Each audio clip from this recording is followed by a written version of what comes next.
Hey there, everybody, and welcome back to the Optimized Self Show, where we're all about helping you rediscover your health, upgrade your fitness, and optimize your wellness, all while having fun, kicking ass through lifestyle design. And where also we subscribe to probably what is the single most important truth here on the show, which is the human body is a stimulus response organism that responds to stimulus 24/7 without prejudice. So it's what you do the majority of the time that matters the most, not your best intentions.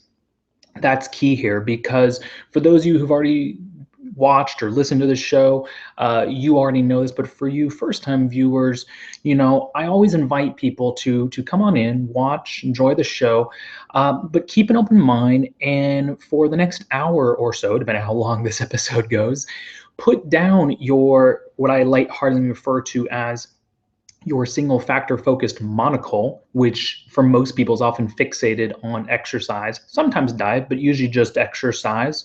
And instead put on your multi-pronged diversified approach goggle. I guess for short, you can call it kind of your holistic approach goggles, to look at the current state / quality of your overall lifestyle, taking in consideration things like your breathing, hydration, sleep, nutrition, stress, movement, as well as exercise, and other factors, other variables that factor into your overall well-being, like your environment and mindset.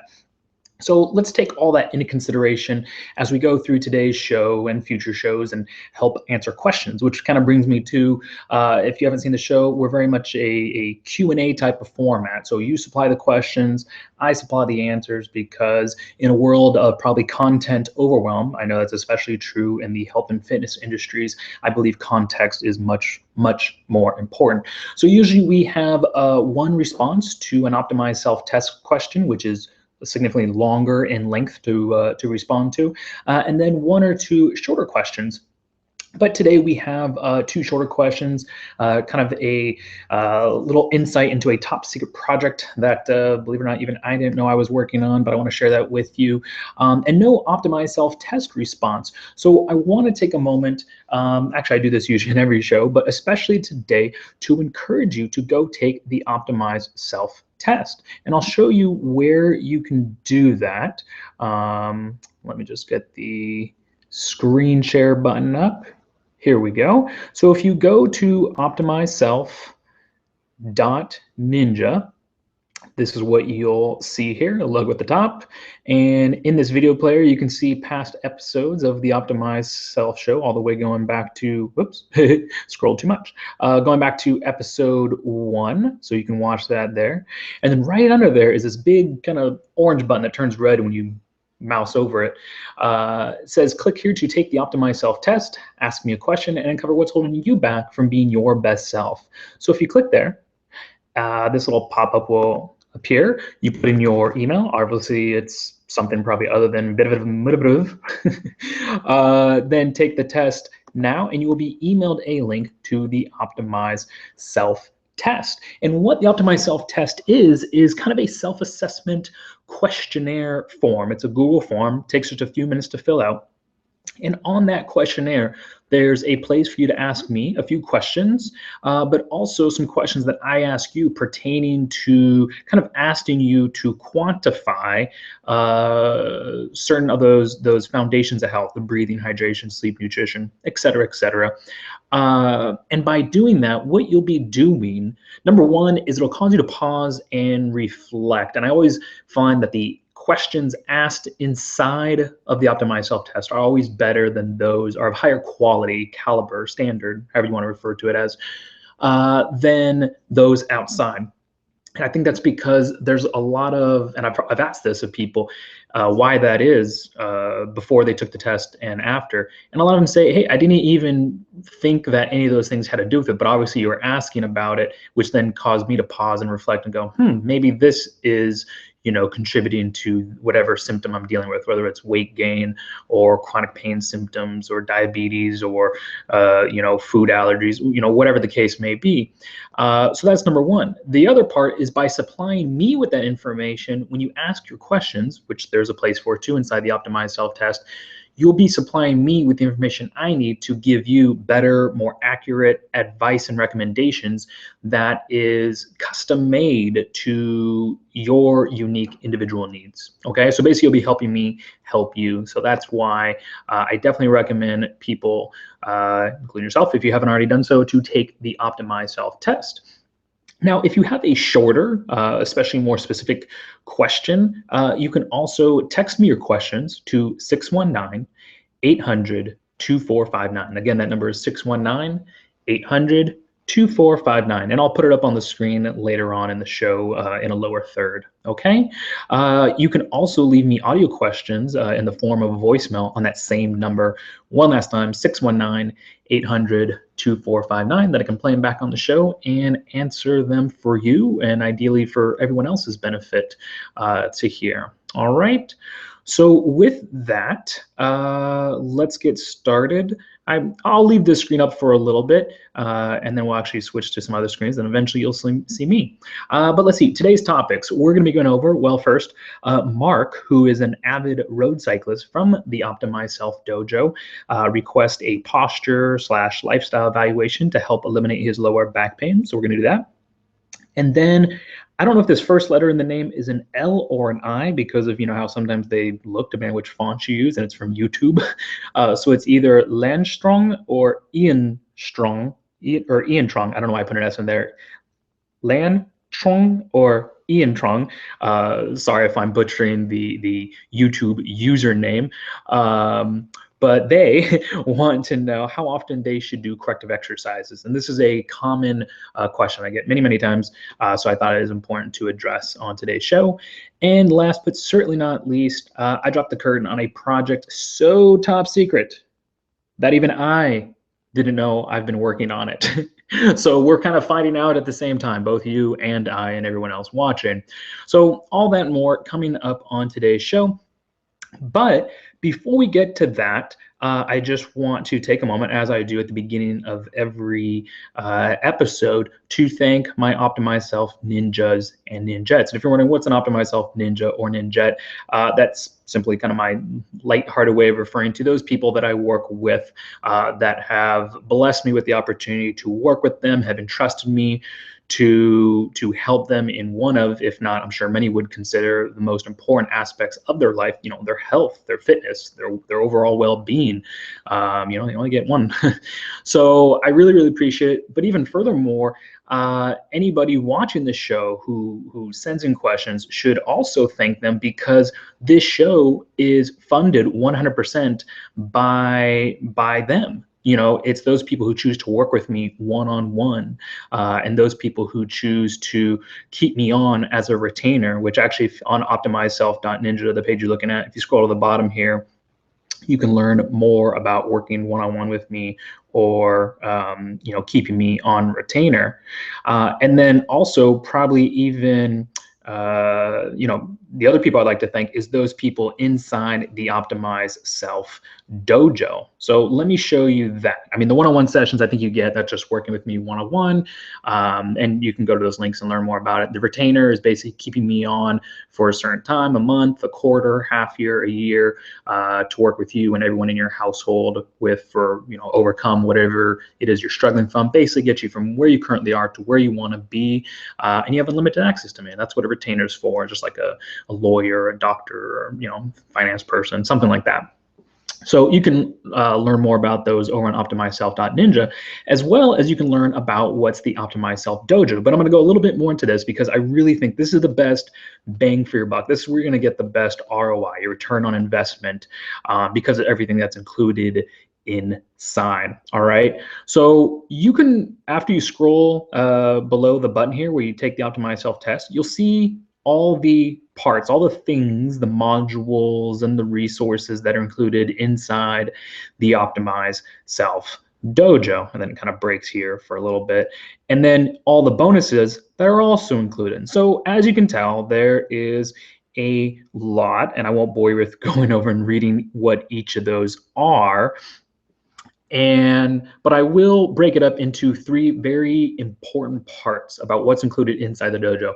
So probably first and foremost is the built-in accountability / support group of the dojo. And I think accountability and support is key to success in anything, but especially, health, fitness, and wellness goals.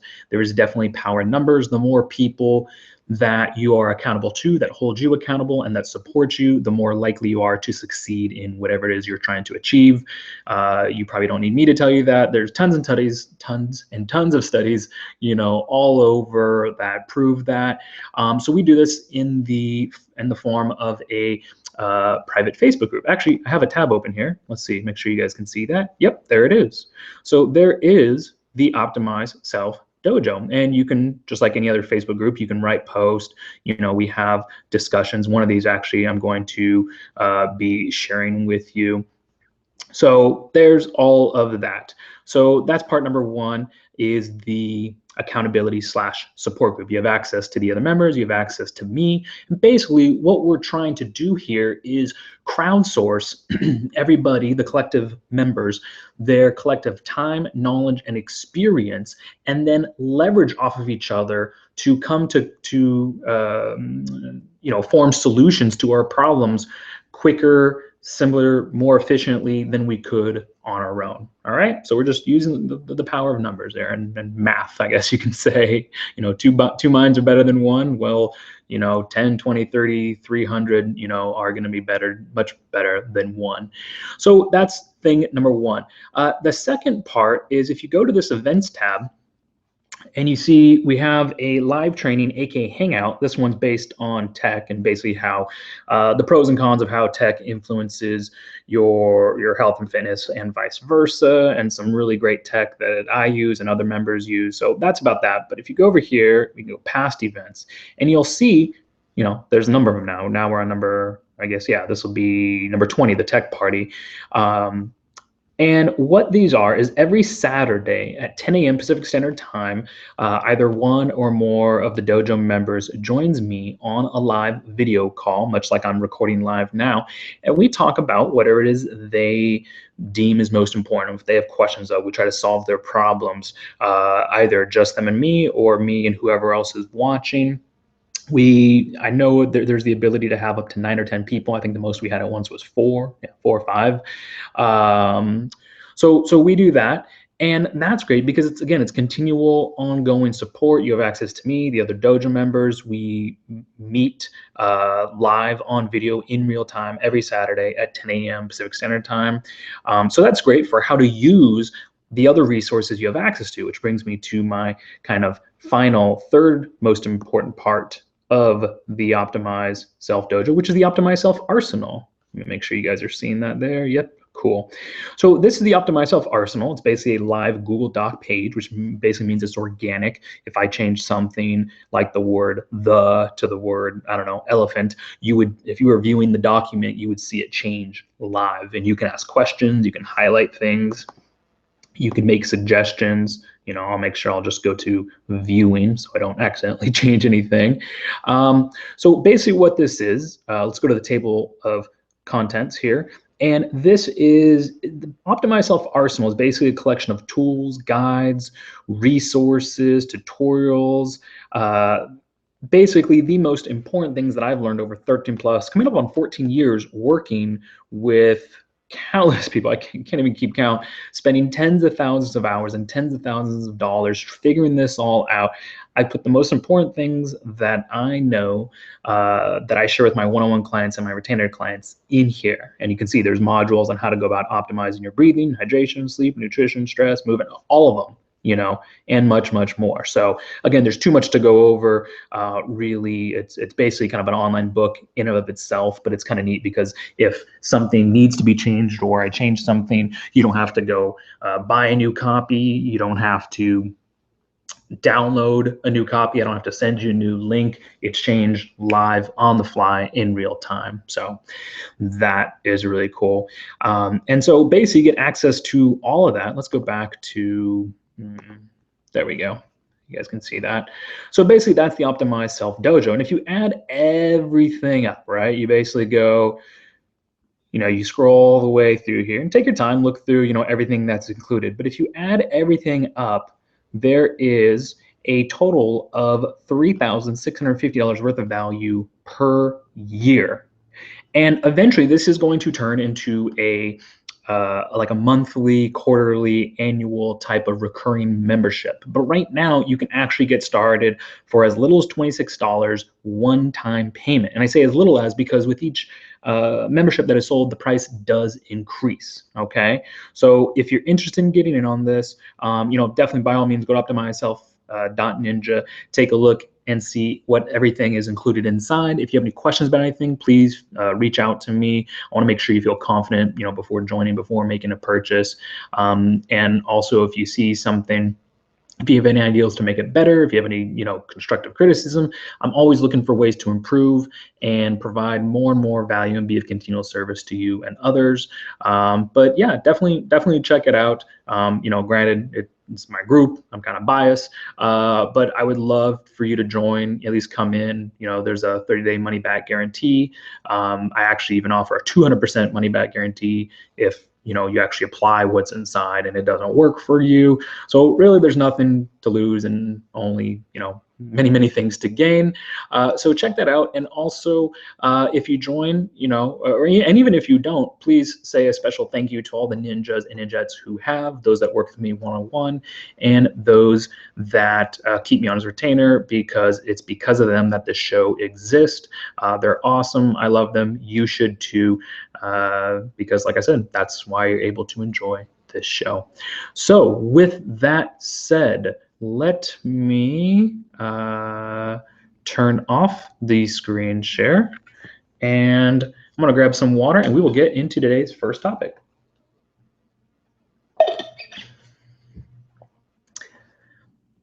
And actually, before we do that, let me take off that intro screen, wave hi to everybody, and let me put a little lower third like I promised I would up, so that you guys know where to find me and how to get a hold of me. So if you give me 1 second, I'll put that up. Meaning to make a more professional one, but as you'll learn today, we've been up to some more interesting things. So that's me, Justin Archer, aka Sensei. You can find me over at optimizeself.ninja, also by the same or similar name across pretty much all the popular social media platforms, your Facebook, Twitter, YouTube, all that stuff. And you can also contact me at 619-800-2459. Text, voicemail your questions in, and I'll answer them in upcoming episodes. So let's see. Today's first topic is actually from a dojo member, which is Mark. So Mark writes in, and actually, I just took the screen share off. I'm going to put it back on because I want you guys to see the email that I'm looking at, and then I'll come back on video. So give me 1 second. Here we go. Okay, so this is from Mark. And he gave me permission to share this, so thank you, Mark. And I'm sure I speak for everyone when they say thank you too for allowing me to share this, because I'm sure there's going to be at least one, if not 10, if not 100, if not 1,000 people who are in the same or similar boat as Mark who benefit from this. So Mark says, Justin, attached to this email, you will find the 4 photos you need to do a posture evaluation for me, as we discussed during our discussion of my Optimized Self test. You have my permission to use the images in one of your upcoming videos. Please let me know which video you do the evaluation. I'll make sure to watch. Okay, basically we'll skip ahead about when he's gonna watch. Okay, so here are a couple points that I think will be helpful to know while doing the evaluation, and I would like for you to address. So we'll take these points one at a time. So point number 1, I have been doing the condition 1 long and taut routine 2 or 3 times a week for the last few months. I would note that my lower back pain has decreased substantially since I started this routine. Let me know if I've self-diagnosed correctly. So let's scroll down and see the pictures. So there's Mark. Nice. I really like the photos in the background. I actually was focusing on his posture before starting this, and I didn't realize there's some pretty cool photos back there. So Yes, I would say, especially from the side here, we can see that you are definitely long and taut. Basically, the most telling parts of that is your hips being anteriorly shifted, kind of pushed forward, as well as the anterior tilt. So the insertion and origin of the iliopsoas, which kind of goes from deep on the inner thigh, kind of about here through your pelvis and attaches to every lumbar vertebrae in your lower back around here. It's in an elongated state, almost like a stretched out, archery bow. Actually, your body is starting to take on kind of that bow shape. Um, so yes, definitely long and taut. I would say you made the right call on the self-diagnosis there. For good measure, hopefully this doesn't confuse you more, but just since we got the pictures up here, I'll let you know a couple of things that I see. The entire right side of your body is rotated forward. So if we look at the left side, right, and then we compare it to the right side, we can see much more of the right side, both of your upper body, your torso and back, as well as we can actually see past your right hamstring and glute kind of and calf to the left side. So that tells me that, as well as we look at the picture where your hip is relative to your ankle, your right pelvis and your right torso, basically the whole right side of you, is rotated forward. So if you walk into a room, your right side greets everybody in that room a split second sooner than your left side. So that's number one. Oops, sorry, I clicked. Try and make it not to highlight. Okay, so that's thing number one. We already talked about the anterior shifted hips, the kind of the hips bailed forward, and the anterior pelvic tilt. But Mark, you probably already knew that since you self-diagnosed as long and taut. Let's see, the other thing, the shoulders are rolled forward, right more than left. That's why you can see more the back of the hand on this right hand than the left. And you can see that the right shoulder is depressed compared to left, lower than. You can also say the left shoulder is elevated, but you can definitely see how the hand hangs. It's significantly lower than the left. All right. Let's see. The left knee and foot look a little bit everted, not too bad. The left knee and foot look a little everted, not too bad. But just kind of working to get those straighter, I think, would help. The ankle, knee, and hip are in alignment, but then, of course, so you don't fall forward flat on your face, your body starts to self-correct by going kind of into a sway back where your shoulders sit behind your hips. And then so you don't fall backwards, your shoulders and upper back round forward into what's known as kyphosis. That also forms this lordosis here, this inward curve in the lower back. And that would usually thrust the head forward, but your head is kind of tilted up. So your head is actually in a pretty decent position, but relative to the upper back, I'm thinking that may sometimes increase some impingement here in the cervical spine. You can tell me if I'm right or wrong on that, but just kind of seeing from going off what I see here.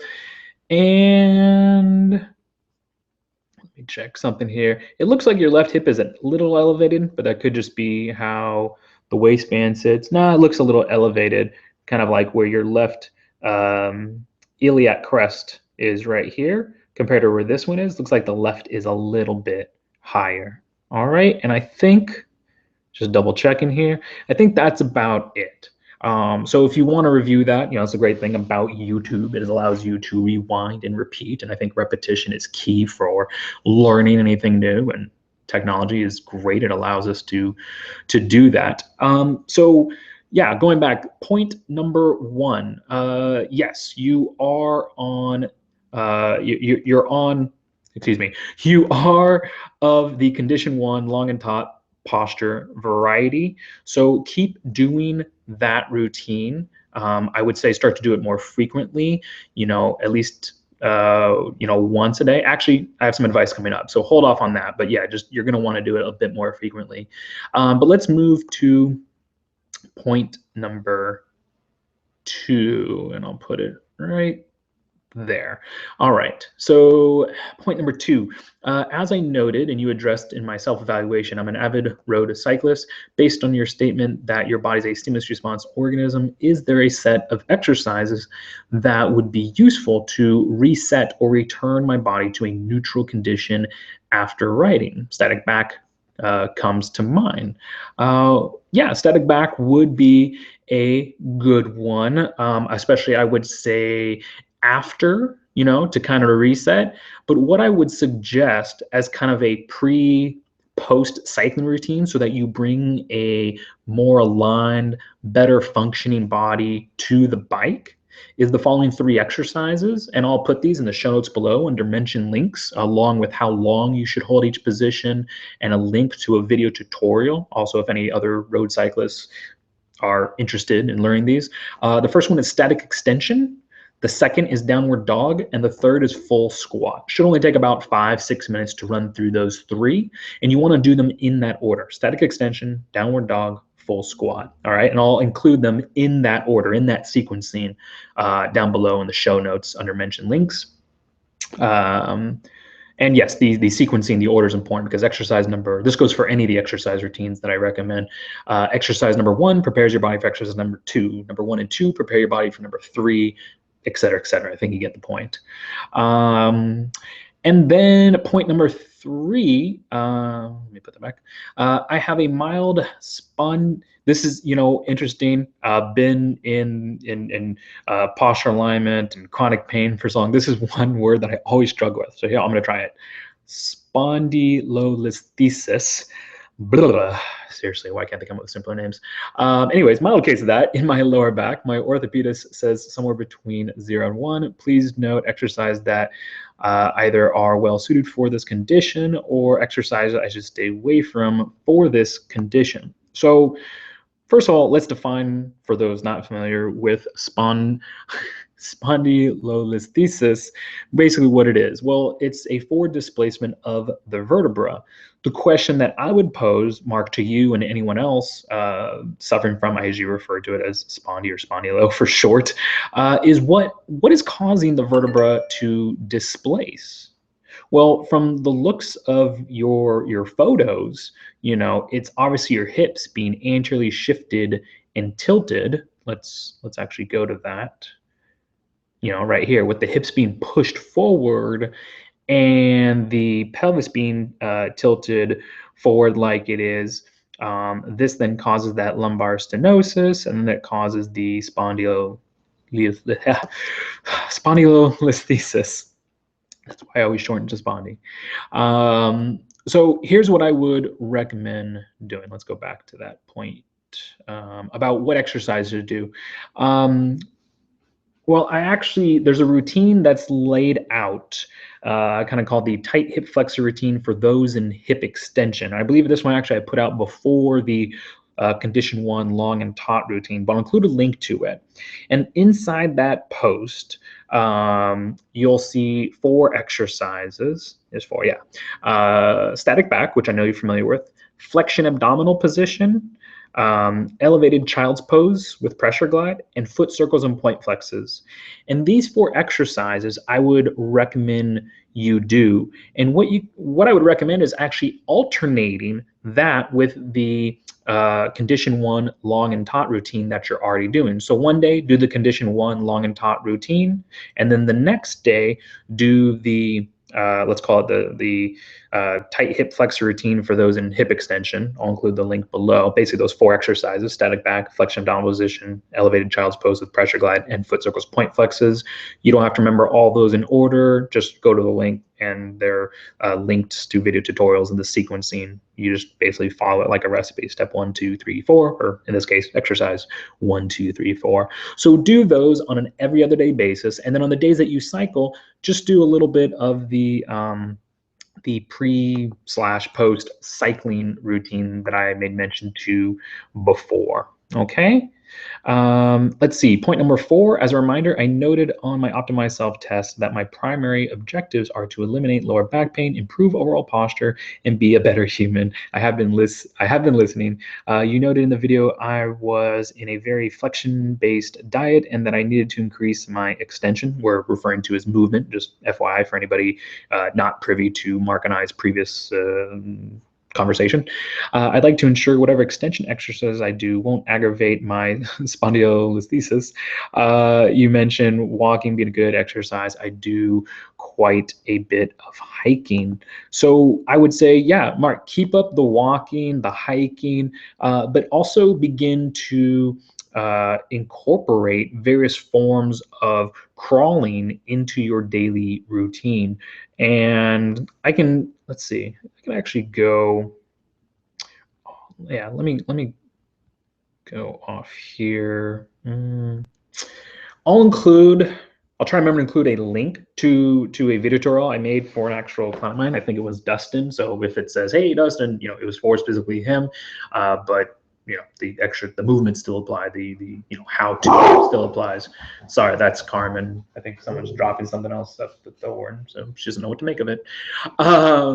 Anyways, so what do I mean by crawling? Well, pretty much just like it sounds. So give me 1 second and I will show you some of those. So probably the simplest way to start crawling is to crawl basically like a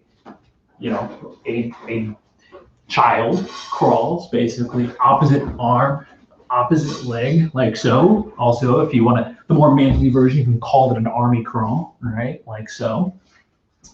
And then you can kind of crawl just on your hands and knees, like so. You want to keep your head up in both of them so you know where you're going, you don't run into a wall, but also to promote extension in your upper back and neck, okay? So just opposite arm, opposite legs. If you want more plantar flexion of the ankle, you can keep your toes like so. If you want more dorsiflexion at the ankle, you can grip the floor with your toes like so. But just, keep your head up, try not to round your back and just crawl around for, 2, 3, as long as you want, however many minutes.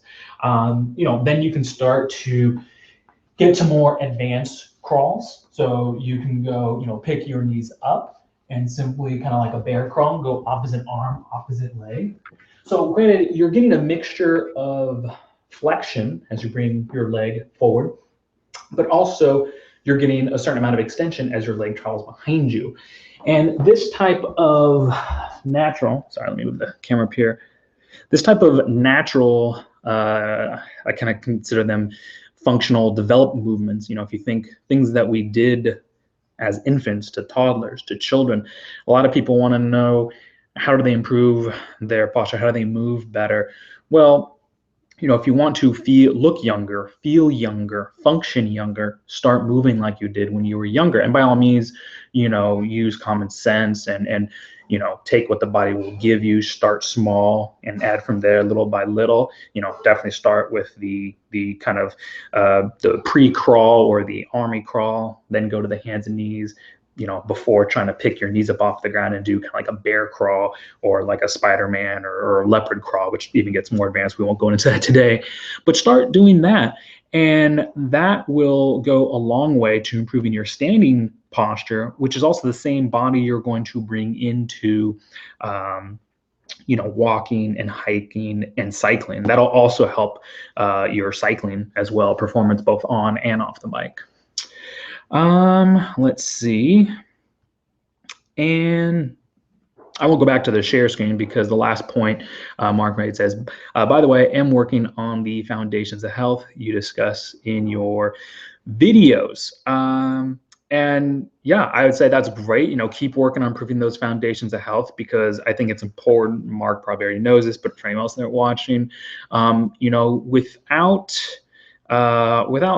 the other foundations of health that really support exercise, breathing, hydration, sleep, nutrition, stress, and movement, if you haven't addressed those, then exercise is it's kind of a moot point. It's going to deliver short-term results at best and maybe injury at worst. And I know it's tough. It's a complete paradigm shift. It's complete. We've been indoctrinated to got to exercise, got to try harder, got to do more. And that's unfortunate because what experience have taught me is that a lot of times people are working hard in that way, which is, honorable. And I can definitely respect it, but it doesn't always, actually, it almost never really yields the best results. I always kind of jokingly say, let's leave hard work as a last ditch effort. Let's work smart and then work hard, because working hard at something, if you're doing the wrong things, is not going to get the results that you want. So first you have to strategize and work smart, and that's part of understanding how the body works, and how all the different parts work synergistically for your benefit or to the negative, to harm you or keep you from achieving your goals. So the way that Mark, I don't know if you saw this. I think it was on an episode or two ago that I shared with people. If not, I'll share it with you now, as well as those watching. Let me find it here. Okay, no, I can't. Let's see. Oh, I had it up. All right, let me find it really quick. Sorry about that. Calendar of the day. Boom. All right, found it. So, sorry about that. I thought I had it up here. Okay, so I will share with you guys this.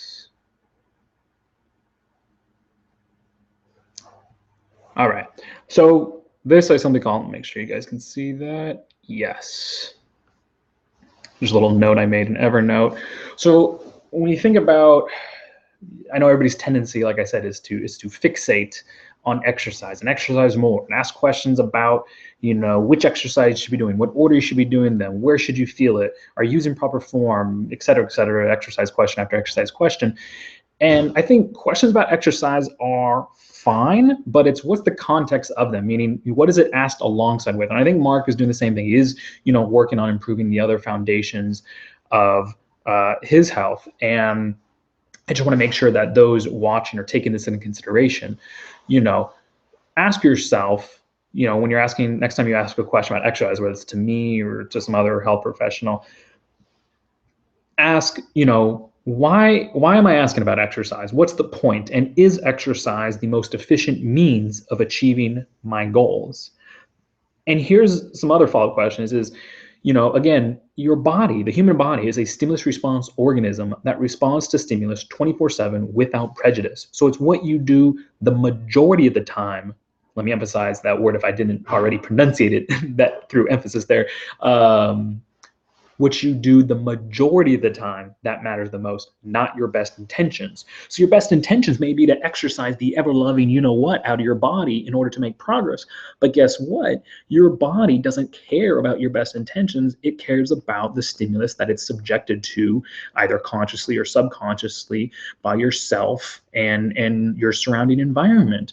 So again, it's what you do the majority of the time that matters the most. Ask yourself, how much of your day consists of breathing? How much of your day consists of bodily functions that are dependent on hydration? How much of your day consists of sleep? How much of your day consists of bodily functions that are dependent on nutrition? How much of your day is affected by stress, distress or eustress, any type of stress?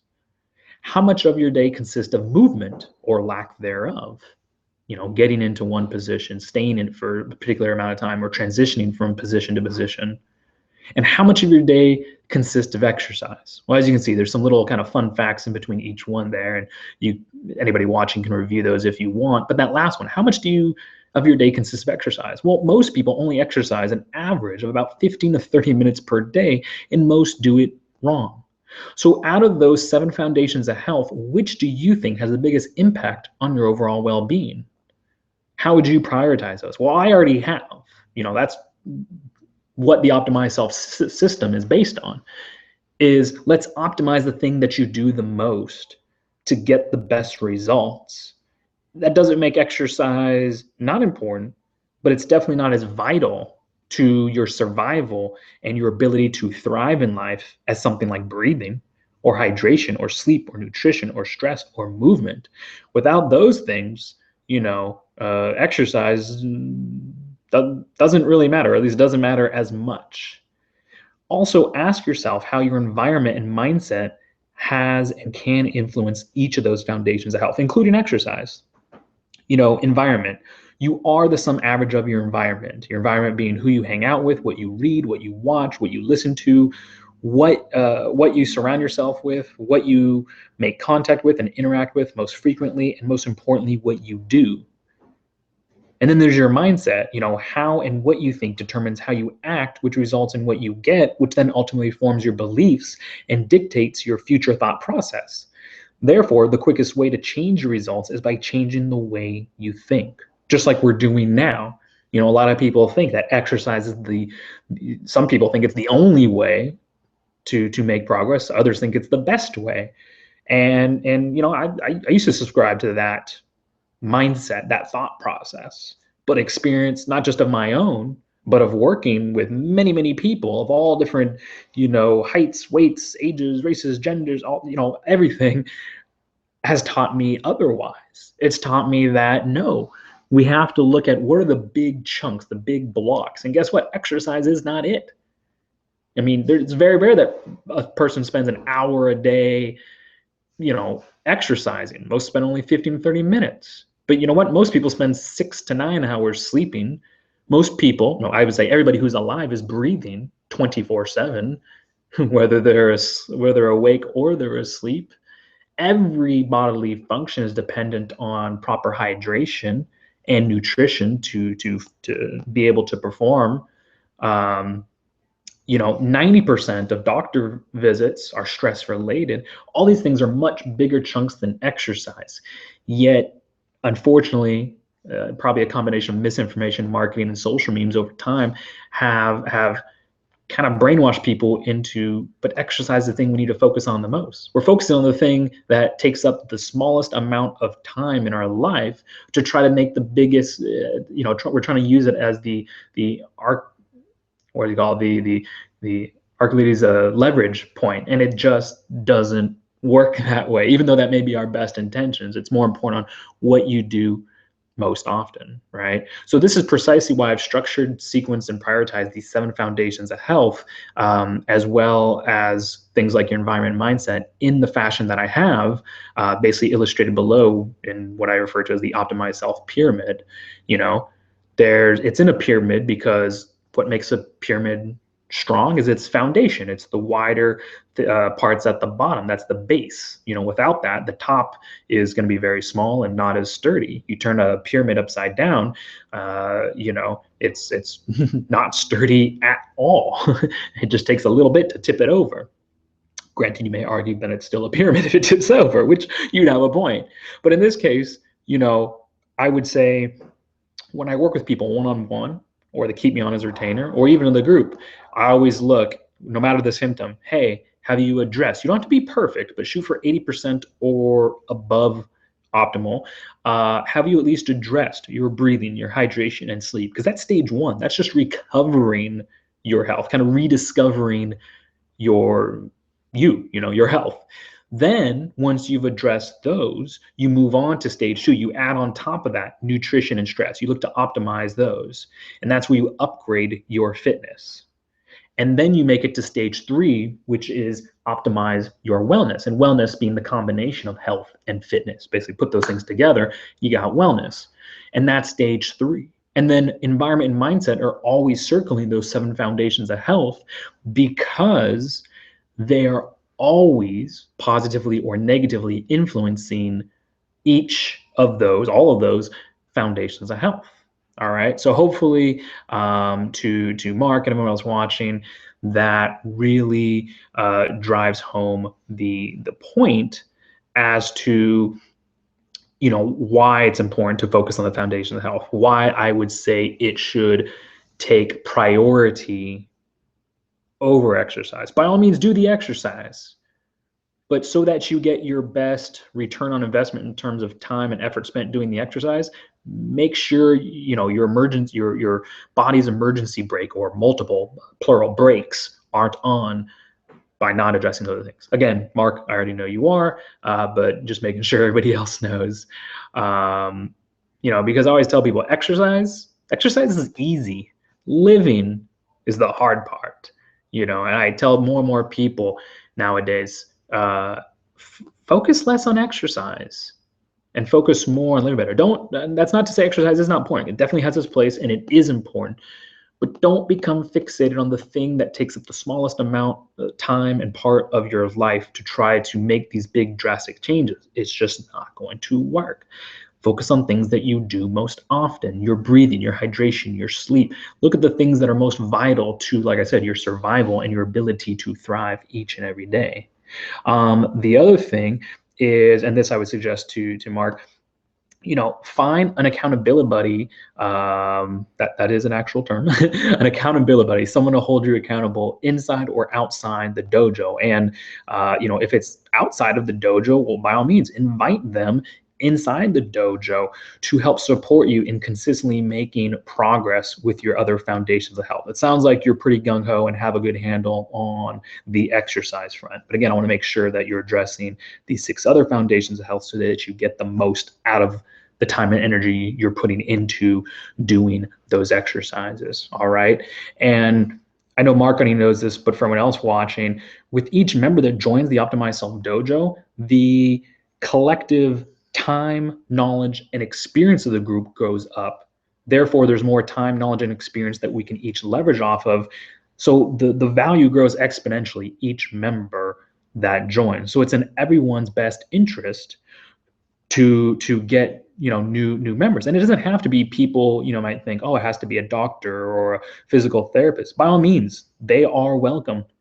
But it doesn't have to be, because I believe everyone is a student, everyone is a teacher, and we all have something to learn from one another. So, I'm looking for, as well as Mark and anyone else in the dojo watching this, think of thought leaders, critical thinkers, people who are interested in continually making progress in their lives, who want to improve the quality of their lives by having high quality conversations with high quality people about high quality topics.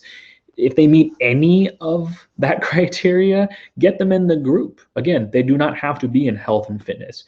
They can be a plumber, they can be a librarian, they can be a gardener, they could be an astronaut. It does not matter. Have them join, because I'm sure they have something to add to the group that is uniquely their own, that I, nor you, nor anybody else can provide. All right. So I think that covers that. Mark, would you agree? I think we answered everything sufficiently from the email. So again, thank you once more for allowing me to share in your story and your journey to becoming your optimized self. And I know I speak for everyone else watching when I say they appreciate it as well. And I look forward to seeing you inside the dojo. All right, take care. All right, let me grab some water and we will move on to the second topic of the day. 1 second here. Cheers. All right. So let me minimize some windows here and try to free up some bandwidth. I try to be nice to my computer. Try not to make it work as hard as it has to be. Okay, so again, because of the font used on YouTube, I don't know if this is an L or an I, like a lowercase L or an uppercase I. So it's either lantruong or Ian Trong from YouTube, who comments on a video that I did a while back called "Don't Confuse Hip Flexor Weakness for Tightness," which actually we referred to when we were answering Mark's question. And Ian Trong, or Lantruong, ask, how often can these exercises be done? Once a day, every day, or can I do it twice a day, every day? I don't want to overdo it and make the situation worse. And I think it's a very good question, and it's a question that I get asked pretty often. Let me move that down. To which I would have to say, I always recommend using the minimum effective dose. And that's true with corrective exercises as it is pretty much in everything in life. Um, you know, which means, do the smallest amount possible to get the desired result that you're after. That is quintessentially the philosophy behind minimum effective dose. Once per day is what most people do. It's usually what I recommend people to start off with. But if it feels good to do the exercises more often, then by all means, do it. You don't need mine or anybody else's permission. Go ahead and do it more. Same goes for if it hurts, don't do it. Or if an exercise suggests 5 minutes and after 3 minutes it starts to get challenging to the point of, this isn't just muscle work, this is kind of hurts, then do less time. Or if something calls for a certain amount of sets, reps, you can always take the sets, reps, and times down and then grow it to what it's suggested. Because the times, reps, and sets that I indicate on the routines, they're merely suggestions. They're not rules, laws, or commandments. You're not failing by not doing as many. You're just taking what the body will give you at the time, at the moment, and then you're going to look to improve on that, the next time, whether it's again that day or the next day or 2 days later, 3 days later, whenever you come back to that routine, you're going to try to do a little bit better. And you may need a little bit more repetition, meaning you may need to do the routine a little bit more frequently to be able to improve.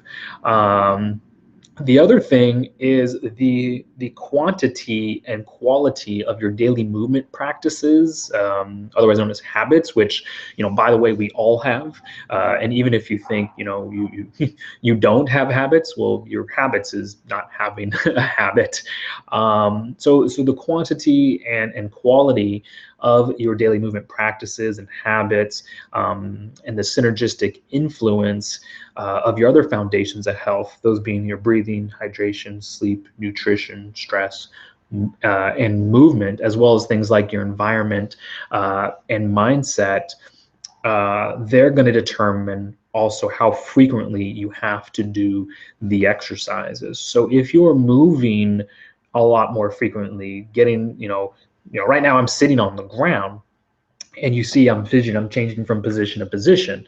And that's because I try not to get stuck in any one position. People always ask me, hey, what position should I be sitting in? My answer, most dojo members already know this, is, your next position is your best position. There's no ideal perfect position. There's better positions and not so good positions, but just keep moving. Don't get stuck in any one position for too long.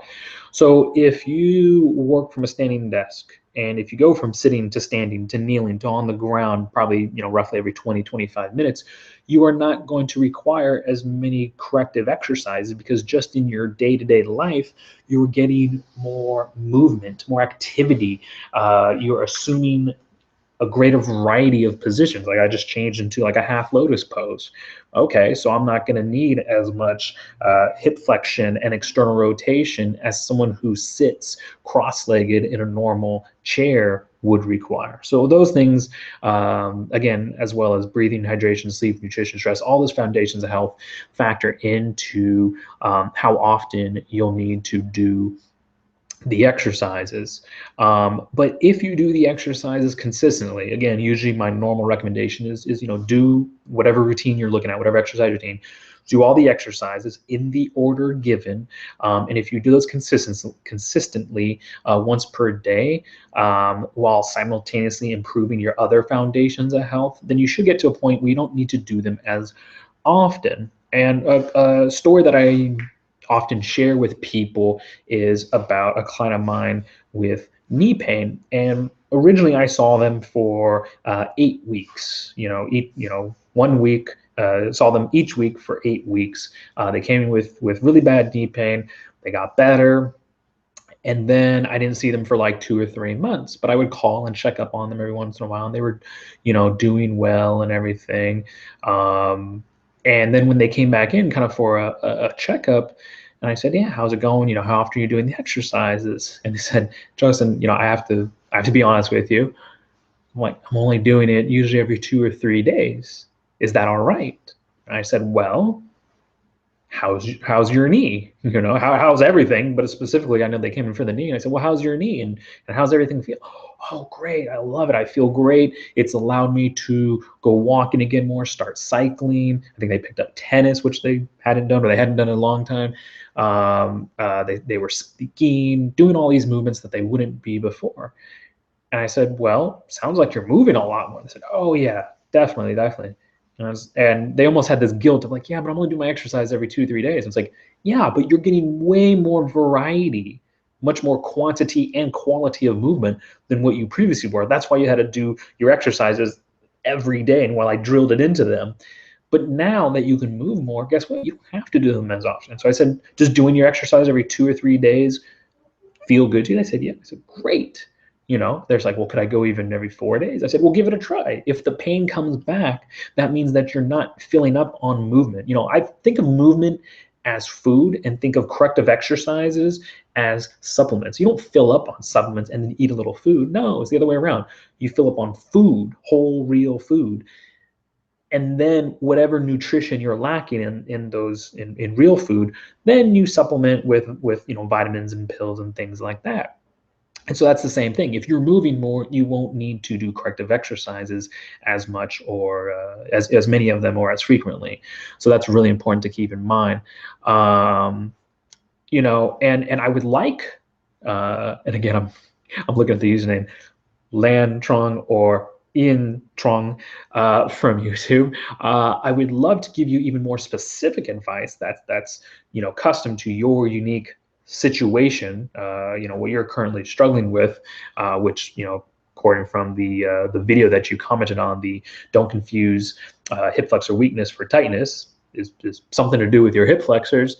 I would love to help out with that more, but this is the only information I have right now to go off of is the question you left. So if you're looking for more specific advice, what I would recommend you do is go to optimizeself.ninja. Okay, and actually, do I still have this screen up? I do. Tell you what, I will just show you it. So you're wondering how to do it. All right, so if you go to optimizeself.ninja, what you will see is basically this, and you'll see the logo at the top, the video player. You can watch this and past episodes of the Optimized Self Optimized Self show. And then under it, you'll see this orange kind of turns red button, says click here to take the Optimized Self test, ask me a question, and cover what's holding you back from being your best self. Click that, put your email in, click the Take the Test Now button, and you'll be emailed a link to the Optimized Self Test, which is basically a self-assessment questionnaire. You can leave me questions to answer excuse me, in upcoming episodes of the Optimized Self Show. And it is also a good way to kind of pause and self-reflect on how you're doing in those other foundations of health.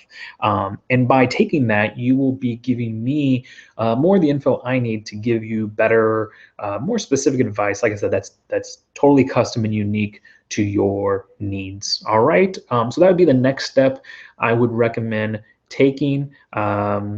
And if you found this or any of the other answers I gave to some of the other people on today's show helpful, I would really appreciate you liking this video on YouTube. Of course, it helps it get ranked and gets out to more people and helps them, as well as sharing it with your friends, family members, coworkers, basically anyone that you think could benefit from this information. Please forward it to them on your favorite social media platform or inside an email. I know they would really appreciate you thinking about them. I would as well. Appreciate you helping share the word and spread the love, so to speak. And if you haven't already done so, go ahead over to youtube.com/Optimized Self Ninja, which is the Optimized Self Ninja YouTube channel, and click the subscribe button. That way you stay up to date with all the recent happenings and going on inside the Optimized Self Ninja ecosystem. All right. So anyways, thank you very much for taking the time to write in and leave your comment and ask your question. And I look forward to hearing from you again. All right. Until then, take care and be a good human. Okay, so that takes care of the second topic. Let me grab some water and we will delve into the third and most top secret topic ever. Okay, actually for this one, I'm gonna down some bulletproof coffee. Yum. Okay, so it's funny because usually, well, like I said, this topic, I'm getting ahead of myself, I'm so excited. This is a top secret project that's been apparently so top secret, even I didn't know I was working on, but probably somewhere in the back of my mind, in my subconscious, I knew I've been working on this maybe for the last, I don't know, 14 years.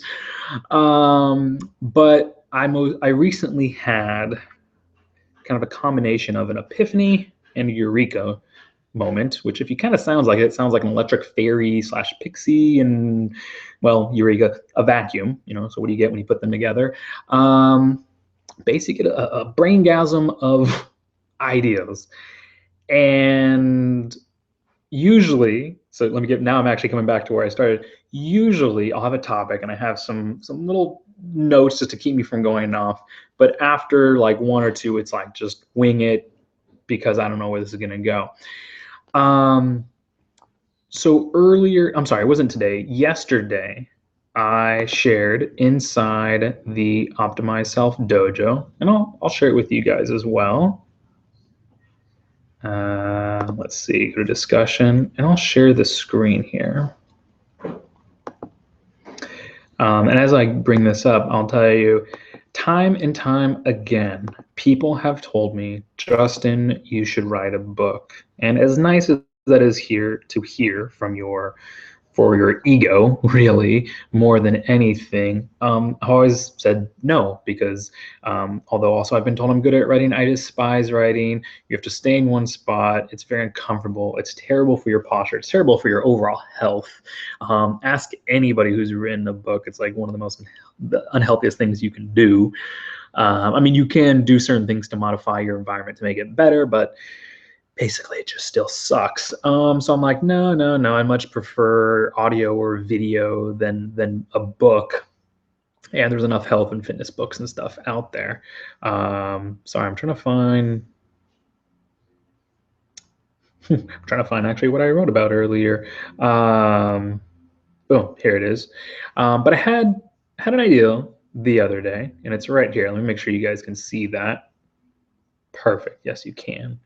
So I just wrote in there, I said, idea, Anya Archer, which is my wife, for those of you that don't know, aka Mrs. Sensei, the ninjette of the dojo, and I are thinking about writing / illustrating / publishing a book about the optimized self concept, system, and philosophy designed for teenagers and adults, but in a children's book like format / appearance, to keep it fun. What do you think? And Michael actually wrote in, and by all means, if someone's like, yeah, this is great, and then I'll just say to Michael, if he's watching, thank you for your comment, because what seems like kind of almost harsh constructive criticism really made me not second guess, but second think and build on this. So thank you. Michael says, I believe that would affect the sales. I personally wish to read serious books about serious matters, but after all, it's all about finding the target audience you write for it and their opinion. That was just mine. So have fun. Now, remember, this is a total organic stream of consciousness, so there might be some cursing. Just be warned if there's kids in the room, because sometimes when I get passionate about things, I do drop an F-bomb here or there. But I responded to Michael. I said, the great Van Wilder, which if you haven't seen the movie, come on, go see it, seriously. The great Van Wilder said, you shouldn't take life too seriously. You'll never get out alive. But seriously. See what I did there? I do believe that certain health / fitness concepts need to be conveyed to the masses in an easier, more entertaining manner. Most health books are written for health people, which is unfortunate because this just makes the healthy healthier and the unhealthy unhealthier. The whole thing is very much reminiscent of a giant circle jerk. My mom would be so proud. Excuse my crudeness, or don't, but that's what the industries have become. So I think a fun, lighthearted book about a serious matter like your health is very much needed. Perhaps something like the book Go the Fuck to Sleep, or similar books to the same effect. And I included some links there to show them kind of what I was talking about. If you haven't seen or read or listened to Go the Fuck to Sleep, or Why, or like I Heart My Little A-Holes, and some of those books, they're very interesting. I check them out. They're almost kind of like kids. They're illustrated in a kid-like format, but for like adults that are fun to read. It's really interesting. And I said, and I could always start the book off by saying, this is some serious shit, so take it seriously. But that might be undercut by the fact that it would be written in a speech bubble coming out of our cute little ninja mascot. And for those of you, I'll switch over, our cute little ninja mascot there. So he would definitely be a character in the book. I mean, it's the book. It's going to be about the journey, about becoming the optimized self ninja, or maybe from the young grasshopper to the ninja or ninjette to the sensei. Maybe I'm just brainstorming here. Maybe it could be like a choose your own adventure. You remember the Goosebumps books and some of those other choose your own adventure books? Or have I actually just become old in this very second, and am I referring to outdated things that nobody knows I'm talking about? Anyways, Michael says, and not to pass over what Doreen says, who is actually my mom. Of course, she supports anything I do. Michael says, to be honest, I wasn't aware that these kind of books really existed, and they are quite amusing, as I can see. What I meant, though, about the sales is that it can get easily misunderstood. That's what I meant about the target audience. But as long as you live, you learn. So you made a good point. Next time I'll want to buy a book about something, I won't judge by the format. It's just that until now, I haven't seen such a thing. Nice.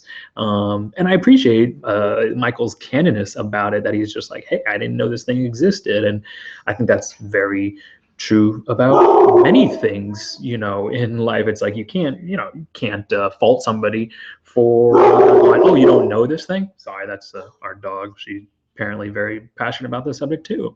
And then I responded, and I promise we're going to be closing this thing up here shortly. But I said, you're absolutely right about how the message can, and I'm quoting him here, can get easily misunderstood. But unfortunately, I think that ship has already sailed. Most people, not you, not Michael, he's part of the dojo, so I know he does care about his health and fitness and overall well-being. But I said most people in the world are either apathetic and or ignorant about their health, because we, and by we I mean health professionals, people in the Making Bodies Better world as a whole, haven't effectively been able to convey to them why they should care about their health beyond simply not wanting to be sick, or dying, or at the very least simplifying complex health/fitness issues and make them more relatable to the average person. We have also failed at weaning people off the advice nipple. Those that people that consistently say, tell me what to do. What do I do? What do I do? What do I do? And on to a more feed yourself kind of education mindset. People that ask, what should I learn to solve my own problems?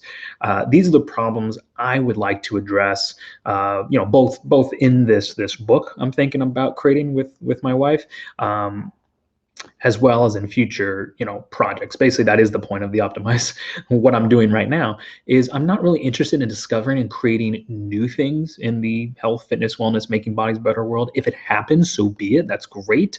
But I'm more interested in curating, communicating, and empowering people with the tools and knowledge necessary to tackle, or at the very least take a stab at, their own health problems themselves. That way people begin asking less, what do I do? And more, how/why do I do? And I think that's huge, because I think a lot of people have been I don't know, I'm looking for another word, but I'll use, disempowered about being able to take care of their own health. It's been, I think, made into something that is so seemingly complex that unless you go to a special school and get special training, how dare you try to take care of yourself? That's for the doctors and the PTs and the trainers and everybody else to do. And I don't think that's true. I think everybody, step one of healthcare is each person taking personal responsibility for their own healthcare. And I think that any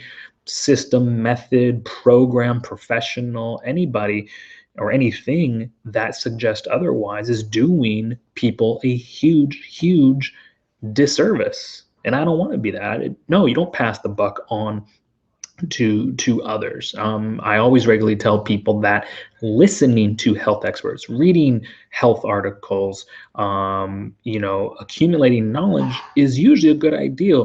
But listening to what health experts and articles and things have to say blindly without first cross-referencing it with something else, putting it through your own common sense filter, educating yourself and coming to your own conclusion, just blindly following what people say because they have some letters behind their name or some degrees or some certificates, yeah, that's not only just stupid, that's dangerous. You should never do that. It's okay to question people. I regularly invite people to question me, not to start a fight, but so that you're actively participating in your own healthcare. I'm always very wary of people who sit quietly by and just agree with everything I say, or at least don't question why it is I'm saying what it is I'm saying, because those are also probably the same people who won't take action and will therefore never achieve their goals. That's a sad and unfortunate truth, but the average person isn't going to watch this video all the way through. They're not going to listen to it. They're not going to take action. They're not going to try to improve their foundations of health. They're just going to go on with life. And that's why they're not going to achieve their full potential. They're not going to be able to become their optimized self. And it's sad and it's unfortunate, but it's true. And I know I totally went off what I was reading there. But again, it's something I feel very strongly about. And to go back on script here, the other thing I want to do is try to wrap everything up that I have to share with you and others in a package that is entertaining, motivating, and demands primacy in people's lives. Because I think a lot of people don't think about their health and or their fitness, their overall wellness, until it's something that, hey, I'm sick or I'm dying. A question that I asked earlier, let me scroll up here. I said, what is the most motivating / inspiring thing in your life that compels you to get up each morning? Barbara here said, ask your mom what gets her up in the morning. Chances are it's the same as mine. I think that's beautiful. I know she means, her children, or in my mom's case, her children, which I guess would be me and my sister.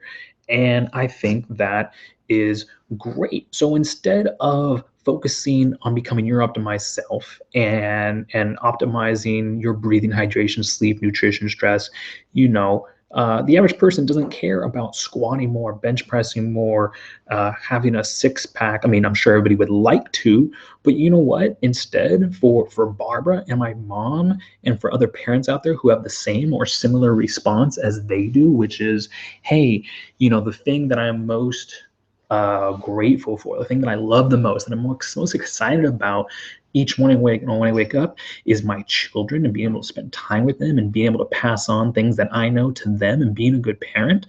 Well, then guess what? Part of being a good parent is being the best version of yourself. That's part of the reason that I try to consistently make healthy choices. And no, I'm not perfect, and neither are you, and neither is anyone. Perfection cannot be achieved, but that doesn't mean that we should not pursue it.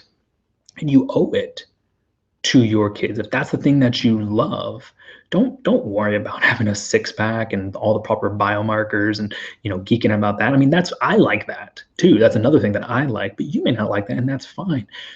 You focus on optimizing yourself to be the best mother, the best father, the best parent that you could be. And I think that's going to be key to taking primacy in people's lives, is not just trying to sell everybody on six packs and everything. Although, vanity is important, let's be honest. But it's not the most important thing. Everybody's most important thing might be different. Might be their kids, might be their job, might be their career. One short story, and then I swear we're going to wrap this up. I remember years ago when I was working in San Diego doing strictly posture alignment therapy, we had an intern who I believe at the time was only 17 or 18. He didn't even know what a femur was, but 2 months later, he was writing exercise routines for his father, and they were good. And the way that we that I taught him and hooked him on it was, he's 17. He doesn't, other than maybe having the occasional low back stiffness from studying too hard, he didn't have any pain, and yeah, he had some postural misalignments, but he didn't really care about them. And it wasn't until I keyed into, hey, what does he really care about? Well, he was really into surfing, and I still keep in contact with him. I chat with him every once in a while via Facebook. He's traveling right now, I think, around the world, which is awesome. And he's still, hi, Eli, if you're watching, by the way, I'm talking about you.